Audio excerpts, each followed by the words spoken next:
Welcome to today's talk on The Missing Link by Scott Miller. Scott Miller is the co-founder of the Center for Clinical Excellence, which is an international consortium of clinicians, researchers, and educators dedicated to promoting excellence in behavioral health care. He is the co-author of The Heart and Soul of Change and The Heroic Client, amongst other works, and has written dozens of professional articles and also produces a regular informative blog for therapists. Before turning over the mic, I am going to mention that about a year ago, Scott sent me an email and said, I want you to check out something I'm going to be presenting at Evolution, and I want your feedback on it. And I emailed back something to the effect of, I admire your work, Scott. You're a brilliant guy. You ask questions that other people aren't willing to ask. You're willing to kill your own theories if that's where the facts lead. But what you're doing is going to upset some people. And I would encourage you to rethink presenting this missing link presentation. And just to kind of explain to you why I was saying this, how many people know who William James is? A few? Most? Okay. He's somewhere in 100 top psychologists, but not very high in the list, actually, that APA put out. A lot of people know that he wrote the first textbook on psychology here in America. Does anybody know who was the person that invented the concept of neuroplasticity and first started talking about losing cortical real estate on a use it or lose it basis? Anybody want to take a guess at who invented that concept and invented the word plasticity? It's a person we're not allowed to talk about these days. It was William James. Back in the 1870s, he was writing about this. Anybody want to take a guess at who opened the first psychological laboratory where there was physiological and psychological research being conducted at Harvard with PhD students in psychology? You want to guess who was the first one to open a lab? It's not William Wundt, which is in the history books. It's William James. He opened his 4 years ahead of William Wundt, who opened his in 1879. Anybody want to take a guess at who was the... Yes. We won't take away from Scott Miller's time. I could go on for 30 minutes listing to you the legacy of William James, who we do not know about. We're not, in 1930s, when the history of psychology was written, he was erased from the books. His own chief disciples, his greatest students, 4 years after his death in 1914, were no longer attributing what they would write of his theories, no longer putting his name to it. They would cite other psychologists, but not William James. He literally had people coming to Harvard, Cattell was one of them, and some other hard-nosed empiricists, trying to get him fired from Harvard and removed from the staff. Why did he come under attack like this? Because he was friendly to people who were conducting psychic research at the time. Because he himself, after he'd struggled with depression, went to what was called a mind curer and found that this person produced tremendous benefit for him personally, way more than could be achieved through psychoanalysis, which was not yet a thing, but becoming a thing. He was a proponent for going where the facts lead you. For if there's a phenomena that's impacting large numbers of people, let's research this phenomena and let's find out what it is. He was a genius beyond compare, probably one of the most brilliant psychologists in the last 100 years. And he was erased from the world of psychology. And so when I got wind a lot later that Scott was still considering this presentation today, I called him on the phone. I dedicated 2 hours to talking to him. I said, Scott, just let me give you some reasons why you may want to rethink this. You may get away with the audience, but then there's going to be a video, it's going to be out there, the institution may come after you, man. And so this is my last and final warning, Scott. Do with this what you will.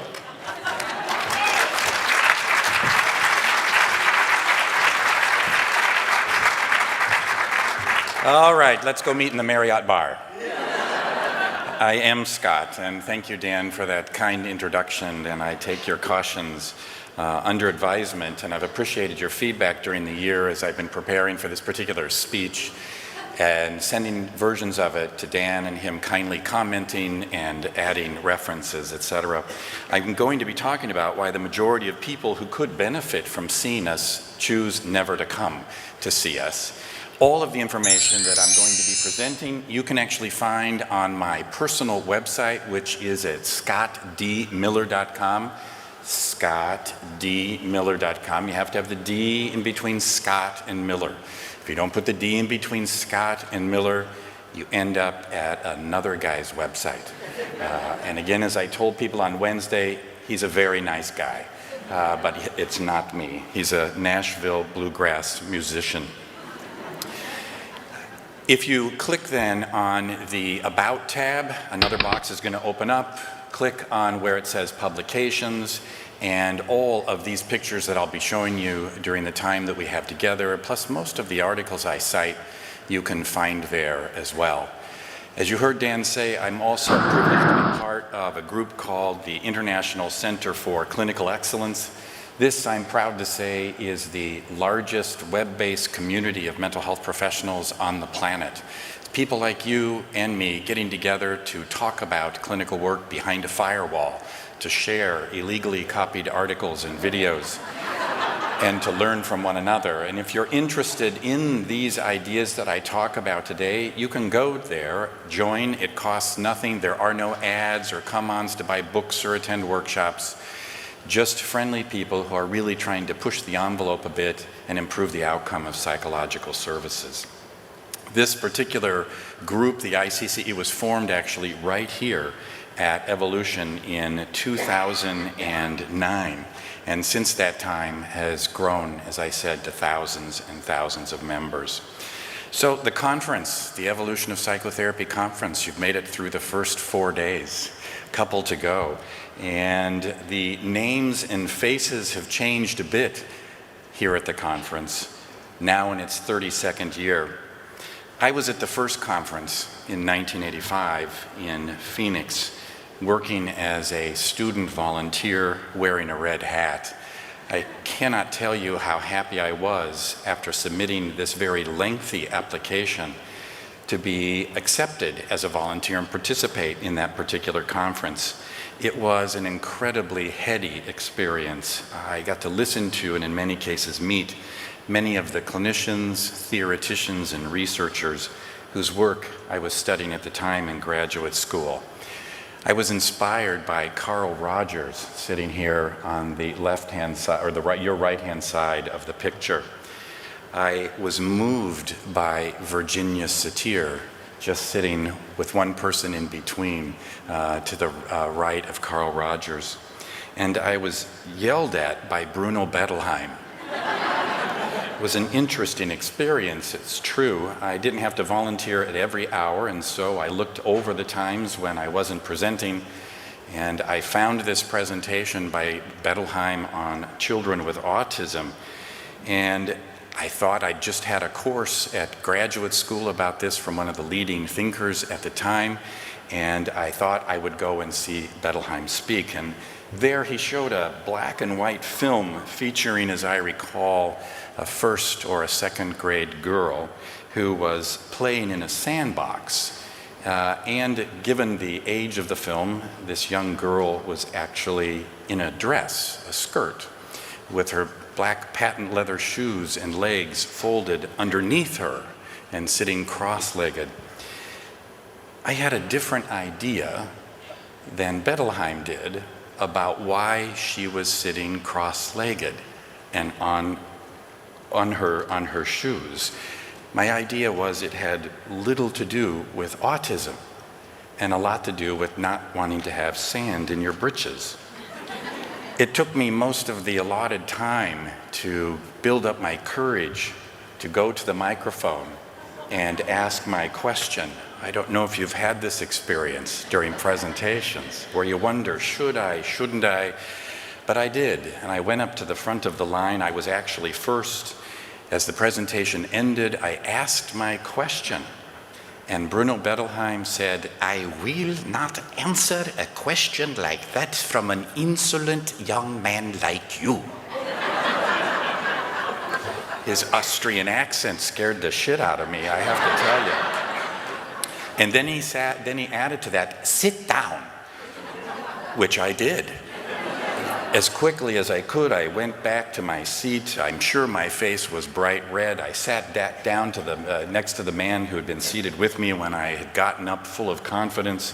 I just looked at him blankly, and he patted me on the leg and said, "It's okay, he yells at everybody." I said, "Thank you very much." And I thought for a moment, and then I said, "What does insolent mean?" I had no idea what it actually meant. I was learning so much at this conference, things that I never thought I would learn. Now, in his review of the history of the Evolution Conference that came out in the August issue of the Ericksonian newsletter, Jeff Zeig, a longtime colleague and friend, reports that 1985 was chosen for a very specific reason for the Evolution of Psychotherapy Conference. It was the 100th anniversary of Freud becoming interested in the psychological aspects of medicine. Again, 100 years later, we were celebrating the fact that in 1885, Freud had received a scholarship to study hypnosis with Charcot at Salpêtrière in France. 10 years later, as you may recall, the book Studies in Hysteria was published. And that single volume became a watershed in the history of psychotherapy. You probably remember a famous case from that particular book, Anna O. Here's what Anna O looked like. She was 21 years old at the time she started treatment. She was young, healthy, vibrant person. And just prior to care, she started to experience mood swings, a loss of appetite, weakness and stiffness in her limbs, a persistent dry cough. She couldn't sleep. She developed tunnel vision and partial aphasia. Now, when Freud and Breuer wrote about their observation that when they encouraged Bertha, I'm sorry about that, that's her real name. I'm not supposed to tell you that's a HIPAA violation. I hope we can cut that out. In any event, when they noticed that when they got Anna to openly express her anxieties, that often resulted in her feeling much better. Bertha, or Anna, called the process chimney sweeping, which led Freud to observe something remarkable that's affected the last 150 years. When someone speaks, the problem gets lighter. The talking cure was officially born. Now, like anything new, Freud's new ideas and his colleagues' ideas were controversial. But within a very short period of time, 4 short decades actually, they were not only in wide professional use, they'd entered into popular culture. Psychoanalysis is not a fad. The October 1942 issue of Good Housekeeping boldly asserted, and then it advised, do not underestimate it. It can help you. Now just take a look at this artwork. It's actually taken from the 1942 issue. It's fabulous, isn't it? During the week, you lay on a couch in your finest dress as your analyst leers over your shoulder from behind. Makes me really want to open up. In between sessions, as the cover suggests, these women in psychoanalysis could teach their children to ski. What a life it was. Anyway, in the particular story about psychoanalysis, we learned of a woman named Mary Smith. Not her real name, I gather. But this was a buyer for a large department store who, we learn, sought out treatment at the Institute for Psychoanalysis in Chicago, my hometown. Mary, according to the story, was feeling dejected, bewildered, and in despair. I felt the same way at the 1985 Evolution of Psychotherapy Conference. Mary's case was very serious, the article reassures us. According to the story, the psychoanalyst, after talking with her, determined she would require 5 sessions of treatment per week in order to get better. Maybe it would have required more, but the doctor didn't work on weekends. In addition, the article counseled, her treatment would be dear. It would be expensive. But if Mary wanted to get well, that was just the price she was going to have to pay.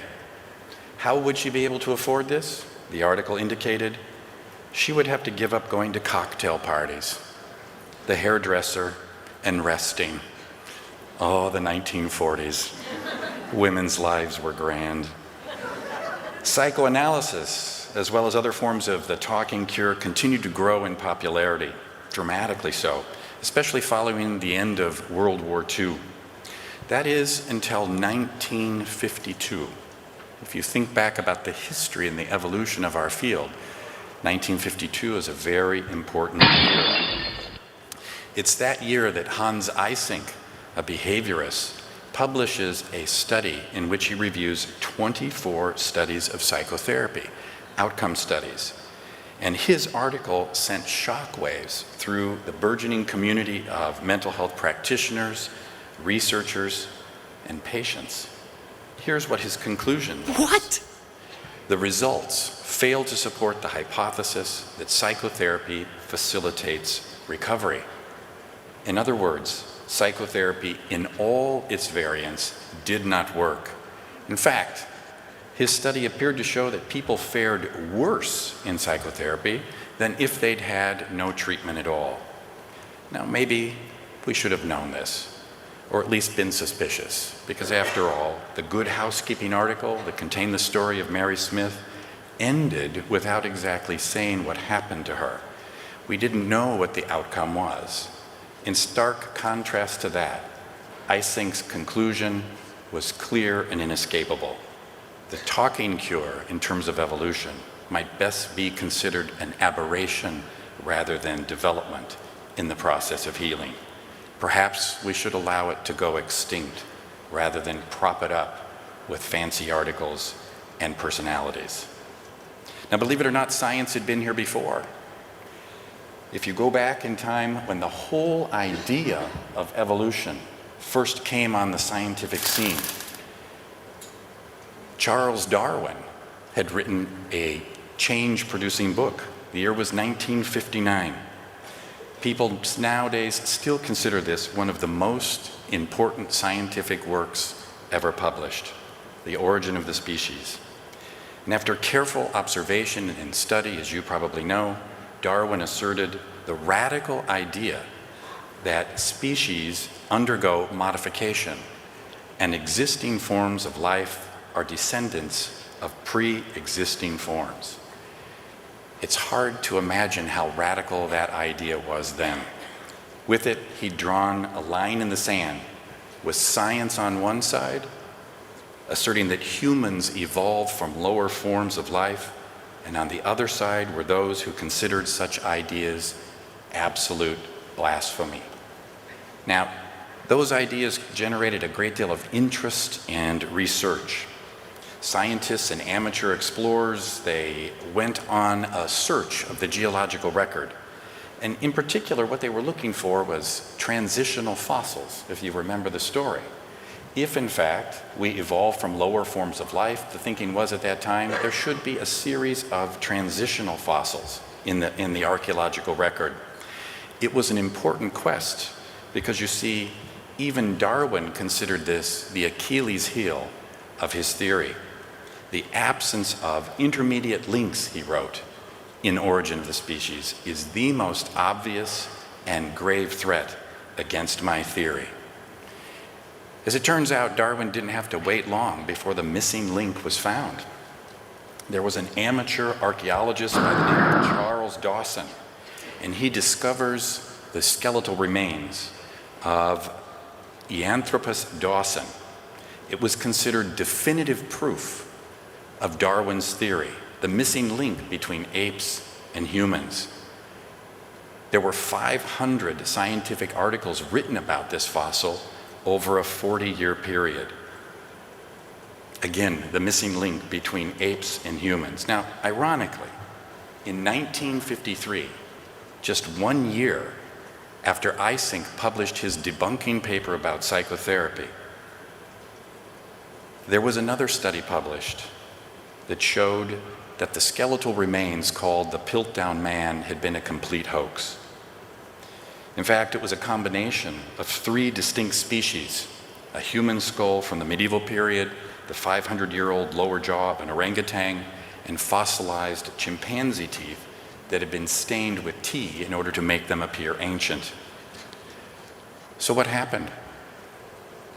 Did Charles Darwin's theory go away? Well, of course, it didn't go away. It actually has become the bedrock of modern biology.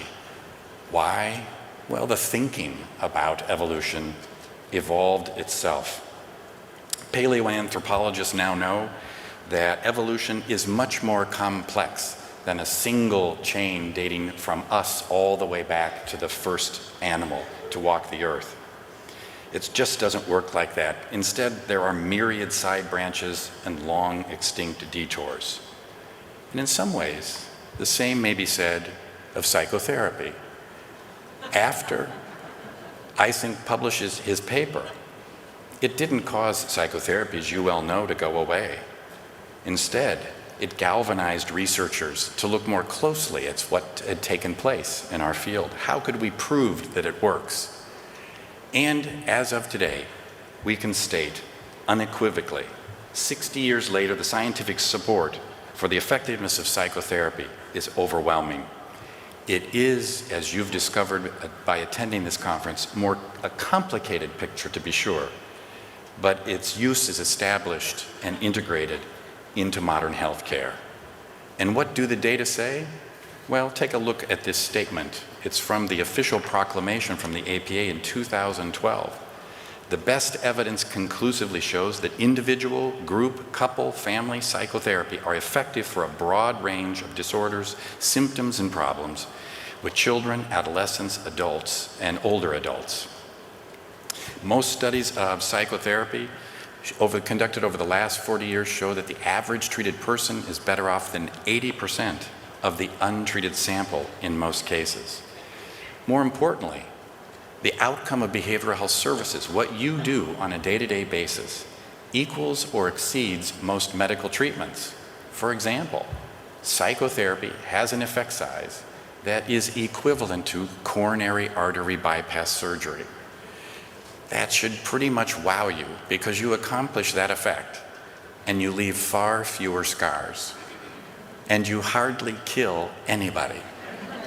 Medicine is killing people left and right every day, and yet we can't pour enough money into medicine. Psychotherapy still remains sort of the second strange cousin in the healthcare professions. In addition, when we look beyond averages and we ask how effective are individual clinicians, we see that average clinicians achieve outcomes that are on par with those results obtained in tightly controlled randomized clinical trials. Why again is this important? Because you have to work with whoever walks through your door. Researchers get to pick and choose carefully the clients that they work with. So when we say your outcomes are on par with those in tightly controlled randomized trials, that is a fairly high bar to reach. It's truly amazing. That's the good news. And hence, this particular conference, we're here in some ways to celebrate the good news, to learn how to be more helpful perhaps. But is it the complete picture? So I'm going to risk being insolent here. Regardless of the evidence, take a moment and think together with me. Despite the overwhelming evidence for the efficacy of psychological care, does psychotherapy really matter? Does it really matter? And before you decide, let me point out some additional startling evidence. Despite being on the scene for nearly 150 years, psychotherapy does not and has never had mass appeal. The majority of people who could benefit from our care, epidemiological studies peg this at about 25%, do not go. 75 to 85% of people who meet criteria for a DSM-5 diagnosis never make it into our door. In addition, fewer and fewer people are turning to psychotherapy than they were just 30 or just 20 years ago. Now, I know what you might be thinking here as I say that, and I want to caution you. You might think, wait a minute, we have a waiting list at my agency. I wish I could get some of my clients to finish. I can't. That's a little bit like saying that there's no problems with energy because your gas tank is full, or because it's warm at your place, there's no such thing as global warming. It's a serious issue. Why can't we get people to come? More importantly, even when we do get them to come, about 57% of them don't return after the first visit. For me, I think it's hard to be sanguine in the face of such facts. They document what I would like to call today psychotherapy's missing link, our clear and unmistakable inability to engage the vast majority who could benefit from our care. Here's what researchers Marshall, Quinn, and Child concluded after their very recent review of the research in this area. 50 years of research has not produced better methods for engaging and retaining people in psychotherapy. I guess you can see they're not mincing words. And that's pretty hard for therapists, or for researchers. Researchers are always equivocating. Usually in any research article, the last sentence is, of course, more research needs to be done. But here, no more research needs to be done. Unequivocally, we have not gotten better at engaging people and retaining them in care. Now that is a significant problem is recognized in the UK, where some very important work is being done. The government has launched a massive effort to try to improve people's engagement in psychological care. And to date, £1 billion have been spent in an effort to get people into psychological care. By 2020, another $1 billion will have been invested by British taxpayers in trying to improve people's access to and engagement in care. This amazing forward-thinking program called IAPT is the biggest, most deliberate expansion of mental health services in the world ever. And there's some good news. The good news is that since they've initiated the program, access to care has improved every single year of the project. And if you were in the last session with Don Meichenbaum, you heard him say that the recovery rates, when they measure them, for the people that are coming in are actually equivalent, much as I was telling you, with data from randomized clinical trials. In other words, clinicians working in real-world settings with real clients that have been encouraged to come by this massive outlay of resources are achieving very positive effects. Those are the facts at the present time, and they're good. But it's not all of the story. Here's the other part.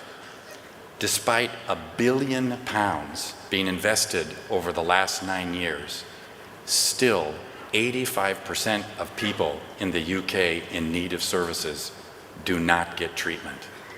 And 56% of those who have been offered treatment, an appointment has been set, and they have made a time to come in, either don't make it into their first visit or discontinue after that first visit. Take a moment and let that sink in. I think the bigger problem is not figuring out which method to use with the clients in our office. I think the bigger issue is, how the hell do we get people to come see us, talk to us, recognize the value of this thing we're so proud of? Now, whenever I bring this subject up, the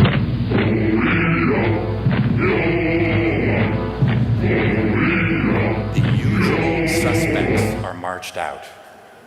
Here's how we account for why people don't come to see us. Stigma, cost of treatment, lack of insurance, no access to services or providers, denial, and ignorance.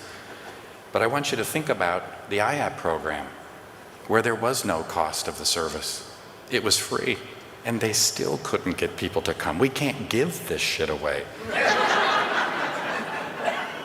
Lack of access? Couldn't have been that. That was the whole point of the program. People were offered service and either never followed through, or 57% of them discontinued. Ignorance? This is a common refrain we hear. People just don't know. In the last surveys gathered here in California, actually, it indicated that less than, actually 20%, well, now wait a minute. Couldn't be that most adults surveyed agreed psychological treatment was effective. How many? 80%. Couldn't be ignorance. People think it works. They just won't come. And stigma? This is always hyped as a cause for people not coming into care. But among westernized nations, less than 3% of people surveyed cite stigma as a major barrier to getting the help that we have to offer.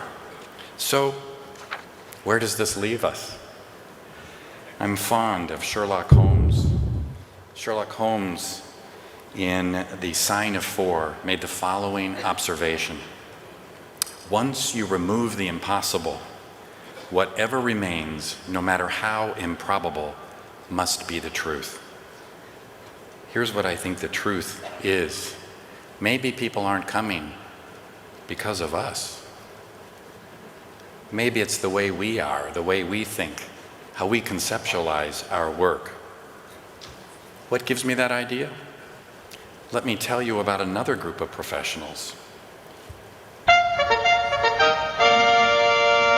Psychics.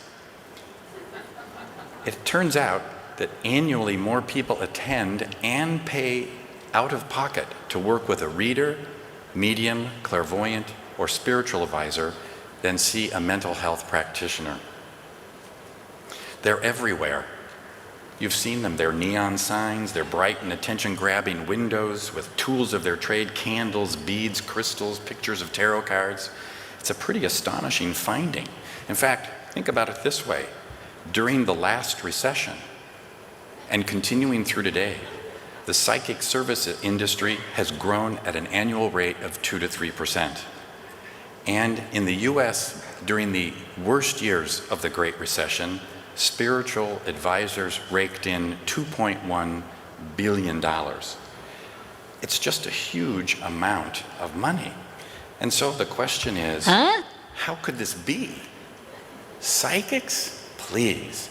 We talk about them with such derision ever since Harry Houdini and his debunking activities. So, we certainly wondered how it could be. And as a result, we decided to do a little study. I don't know if you remember a study that was done back in 1995 that appeared in Consumer Reports. It was a study about psychotherapy.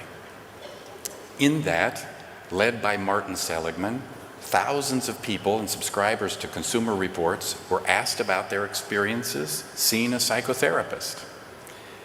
Here's what they said in 1995. Our groundbreaking study, they said, shows that psychotherapy usually works.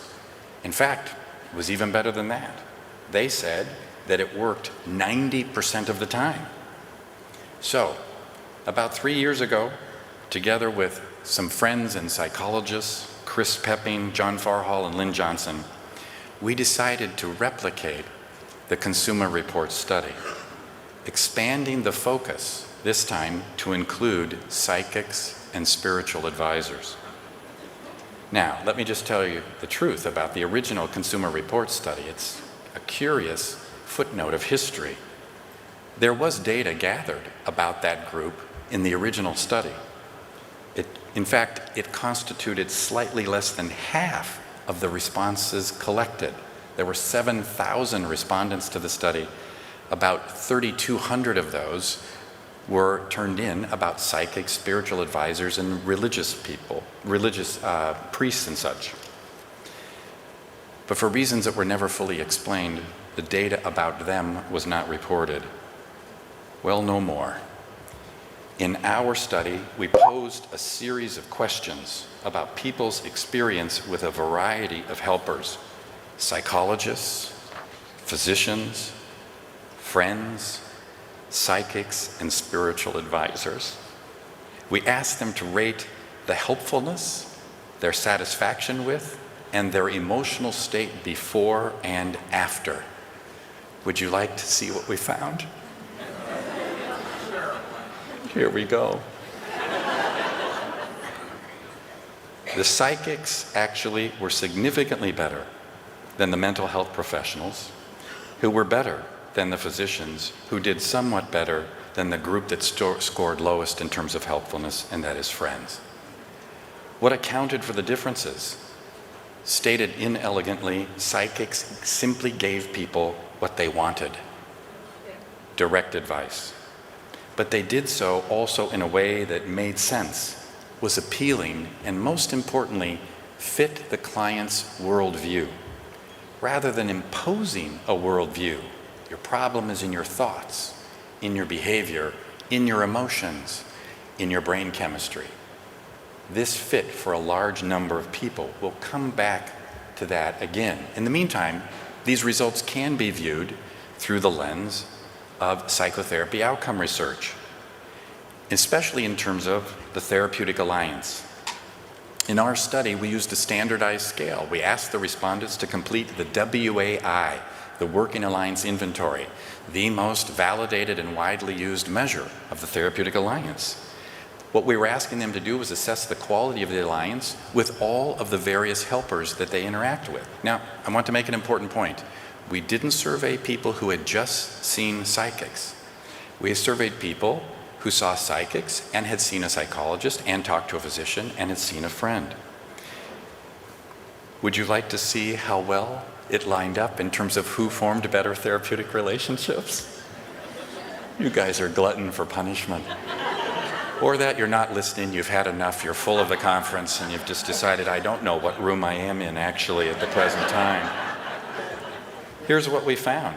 Psychics form stronger alliances than mental health professionals, who form stronger alliances than physicians, who form stronger alliances than friends. Now, one critical element in that alliance that the data showed us was that these psychics, their way of working fit with clients' preferences, their culture, their background, and most importantly, their worldview.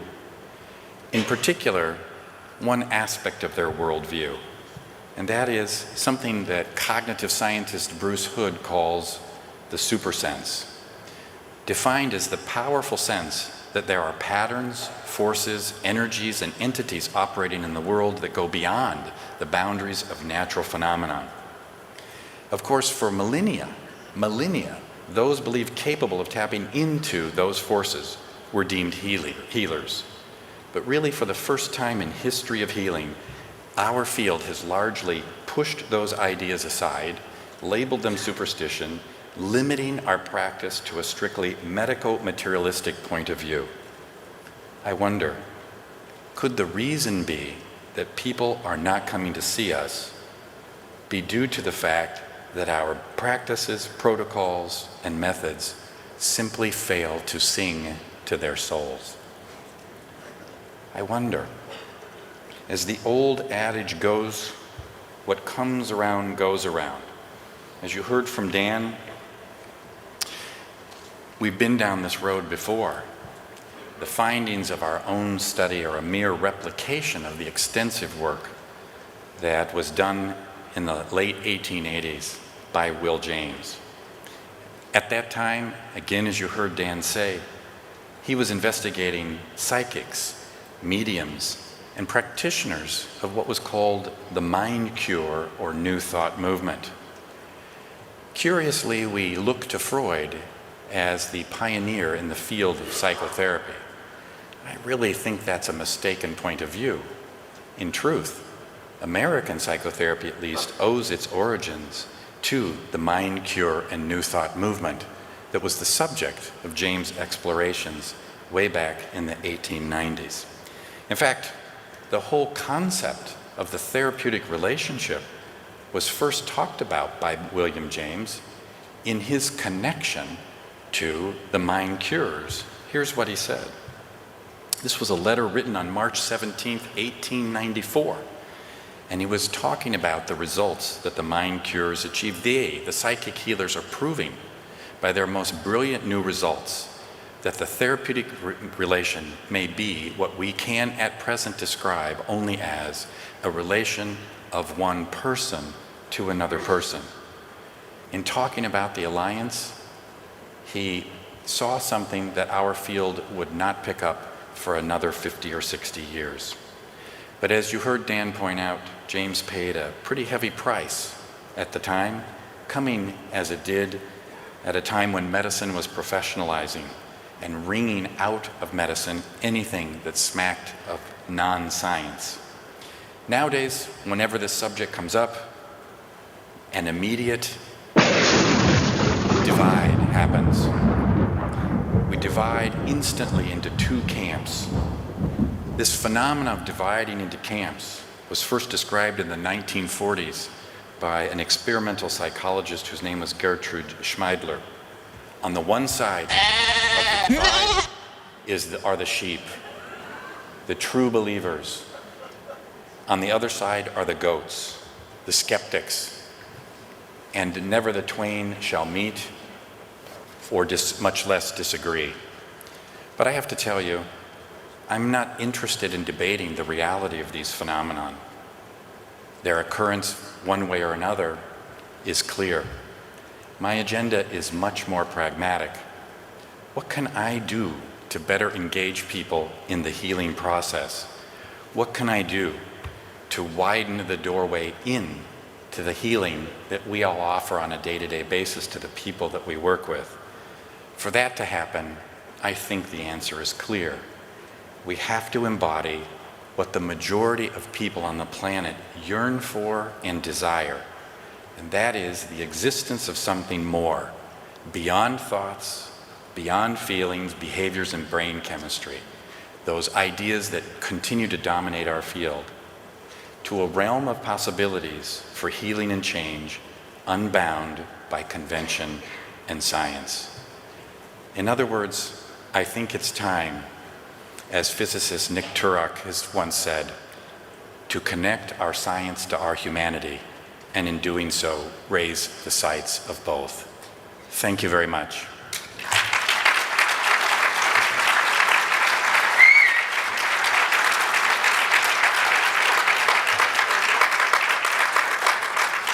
Now, I know that we have a few minutes left here of our time together, and I'm more than willing to entertain some questions. If you have them, I ask that you go to the microphone and let us know your name and where you're from, and I'll try to answer them to the best of my abilities or address them.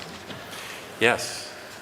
I'm Chris Mackay, a psychologist from Geelong, near Melbourne in Australia. And I think what you say is very telling in terms of a split in our field. Sometimes I find that when I tell colleagues that we've got outcome data on over 2,500 adults, they think I'm very scientific. When I tell them I've written a book on synchronicity, they sometimes think I'm wacky. Yeah. But to the general community, they don't respond like that. They think talking about synchronicity very closely fits their experience, and it very closely fits the phenomenon of quantum entanglement based on quantum physics from 100 years ago. So I think the problem is our view of science is very much a Newtonian model of science, over 100 years old, whereas most of the general community is caught up more with the sensibilities of more of a quantum science. And so if they relate to psychic experience, it fits a more modern brand of science. I wonder what your thoughts are on that. Yeah, I don't know enough about quantum physics to comment in an articulate way, and I don't think we need that even. I think we can simply embrace the fact that many, if not most people, when you scratch the surface a bit, have a sense that there's more to the world than meets the eye.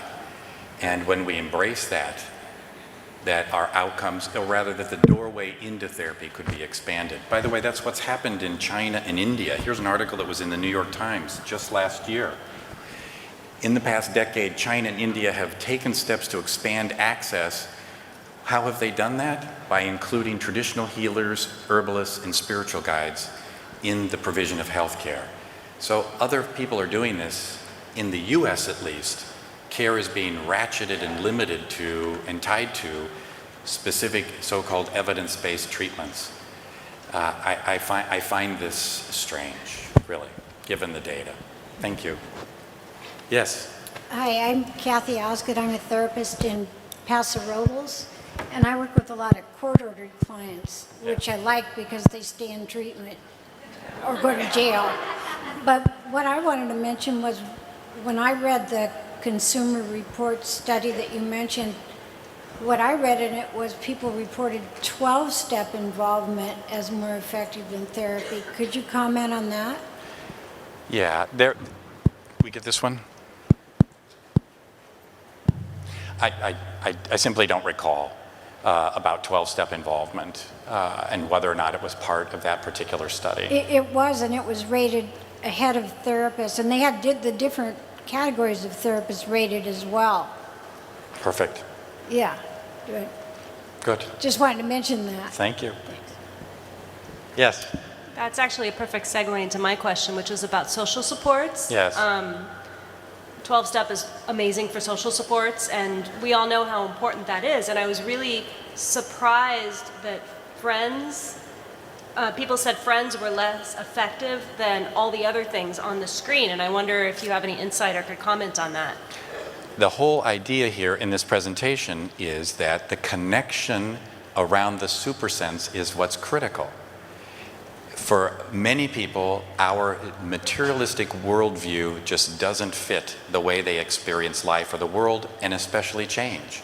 So I think friends are an interesting component and can be quite helpful. It doesn't say they are not helpful. It said the psychics were of greater help precisely because they matched their worldview and they were willing to give direct advice tied to that worldview. Yes? Thank you for the talk and the topic. This isn't a criticism of the whole thing, it's a question. Okay. The Consumer Reports article was criticized on several grounds. Yeah. One of the ones I recall is they were single item measures with high demand characteristics and were really contaminated with customer satisfaction. Yeah. When you replicated, did you account for that? Think about it? Are there follow-ups you have in mind to use more objective measures of outcomes, symptom checklists and whatnot, well-being scales that are better validated and don't have demand characteristics? All outcome scales have demand characteristics. Right. So I think we need to set that aside. What I think is, while the criticisms of the Seligman study I think are in many ways valid, I'm not saying that the 90% success rate cited by people in that study is really important. What I am saying is that we should probably start by listening to the people we want to attract. And those people seem to say psychics were amazingly helpful. And yet, whenever you hear psychics talked about on television, by skeptics, etc., it's always this very negative view. Now, this is no comparison, but let me just say, one of the largest Medicaid frauds in the history of the United States was conducted by a psychologist, sent to prison just last month. But this is the kind of news you always hear about psychics, the one in the hundreds that have ripped off somebody, when as a matter of fact, many are filling in the spaces for us. Thank you.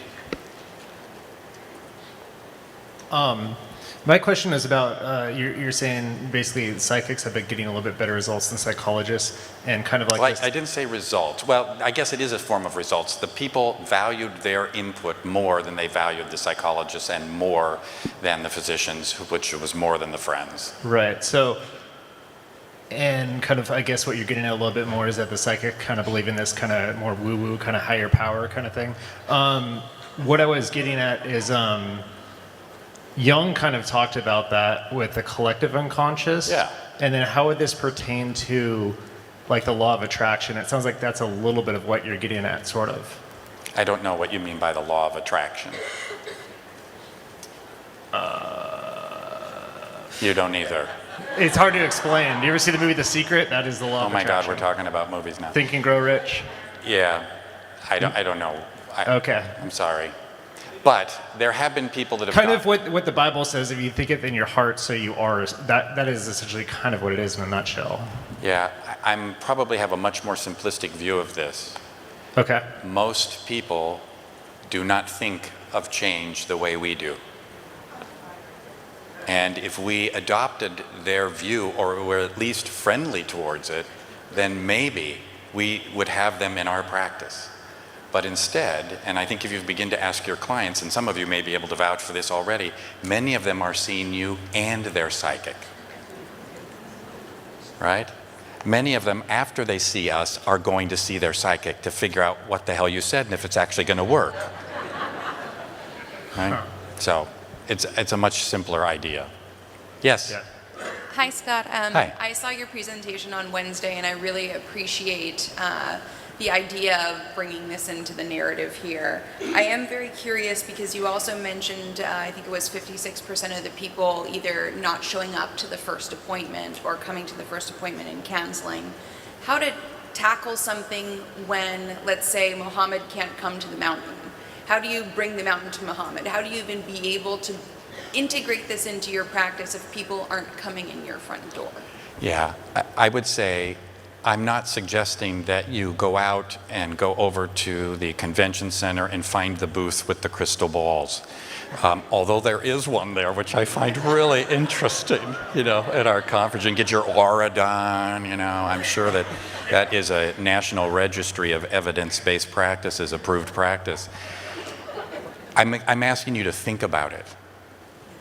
I'm asking you to puzzle over why more people don't come to see us and consider this a potential suggestion. We're just doing the research. How you apply this in your practice, I think that's going to take some real thinking. There is an article that we did in the March-April issue of the Psychotherapy Networker called How Psychotherapy Lost Its Magic. And we provide some ideas about how clinicians might do these things. And there is a bit of a creep already into the profession of things that would be labeled pseudoscience by any serious scientist that have this flavor. So let me just mention, because I know you know some of them, the energy-based treatments. Their particular ideas would be labeled by any serious scientist, I believe, as pseudoscience. And yet, the stuff seems to work about as well as everything else. And maybe this expands the door of people getting in to see us in some way. The mantra has to be, whatever works, as long as it's ethical and the client is committed and you're committed to the process. I hope that helps. It's not too vague. That does, thank you. Thanks. Hi. Hi, Dr. Miller. I have a, I guess, kind of related and maybe overly pragmatic question. Yeah. If I, in my practice, take steps to embody this broader range of healing, Yeah. the thing that I'm offering, that I put out into the world, I still call psychotherapy. And if that thing called psychotherapy is socially understood as being in a more narrow scientism kind of framework, Yeah. it feels like I would be swimming upstream. Yeah. And I wonder whether you have any sort of pragmatic guidance about that, even if it's as simple as, I mean, not meaning to be glib, but do we all go and call ourselves coaches? Like, what does it look like? Well, a lot of people are doing that to just avoid the tremendous burden placed on them by regulation and paperwork and such. The book that we're doing next is called Healing in the Age of Science. And healer is what I'd rather be known by than a therapist. My professional discipline is as a psychologist. Oh, thank you. Thanks. My dad is over there. Thanks, Dad. Yeah, we'll talk later. Yeah, I think that's a really important question, and I think we ought to start rethinking that. Psychotherapy has a very narrow, boundaried definition that's increasingly problematic. And I'm going to say something really bold, and I hope you take it the right way. I'm really not interested in therapy.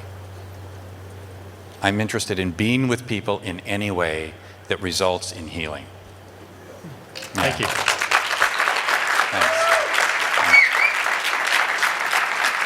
Yes. Hi, Scott. Hi, Christine. How you doing? I'm good. Good. I loved your presentation the last hour. Thank you. I'm trying to shape what you do next. I know. Yeah.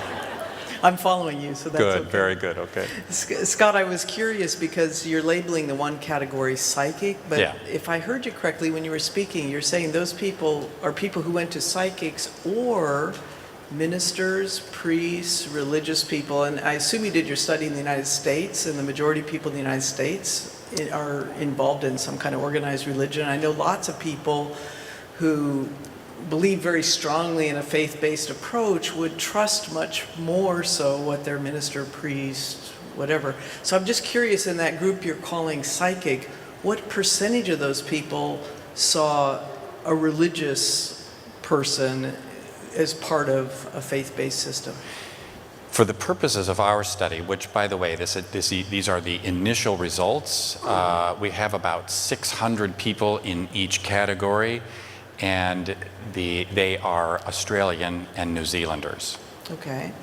So the same question. What Same percentage question. of them were seeing? And when I say psychics, we have limited in the reporting in this presentation, we've limited the report here to psychics, genuine psychics, or spiritual advisors, having the meaning not a priest or a minister. Okay. So a spiritual advisor, a medium, or a psychic. Okay. And most of those were readers.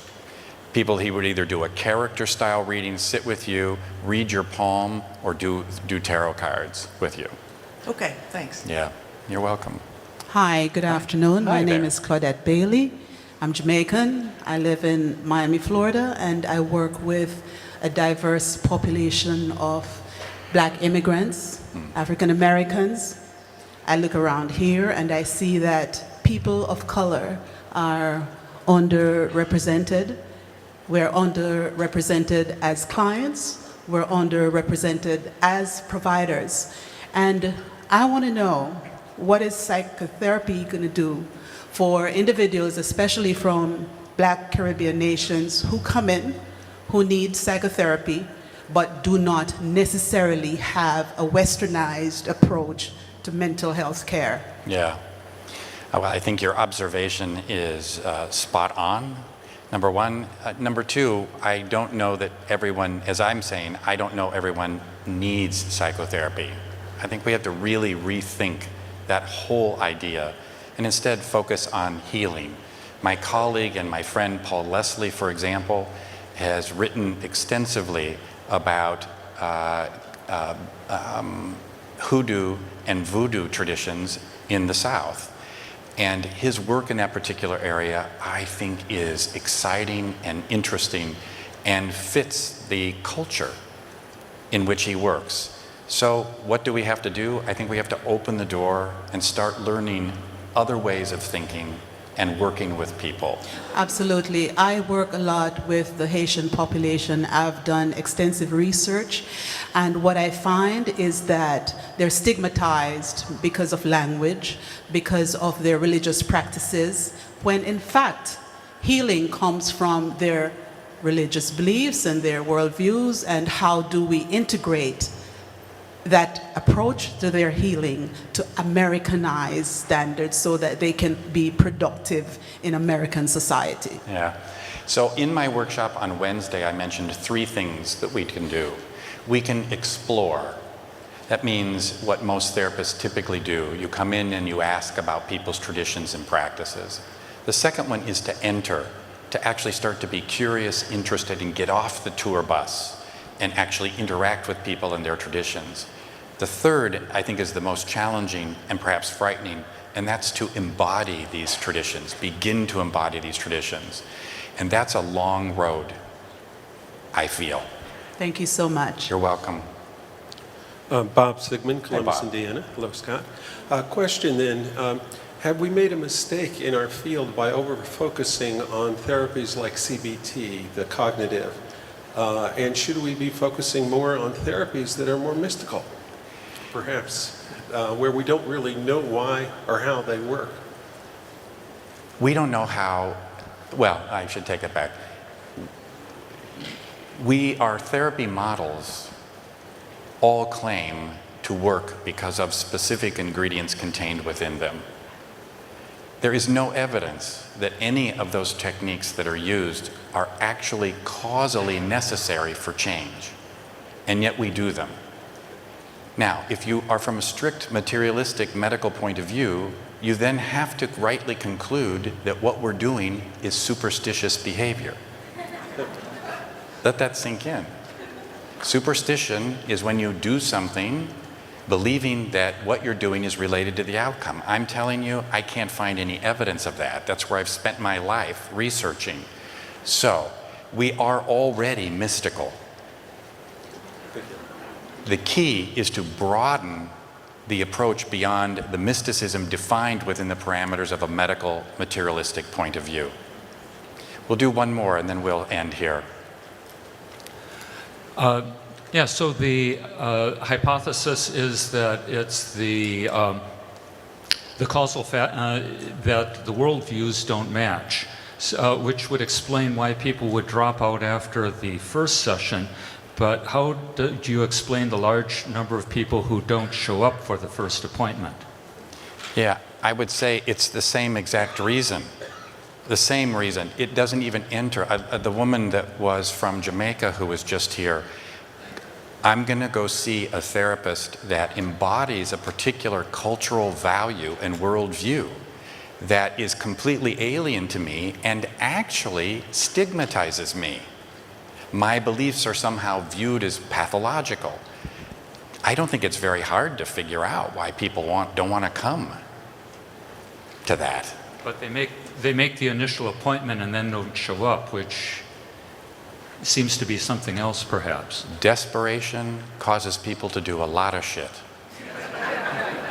Right? Thank you very much.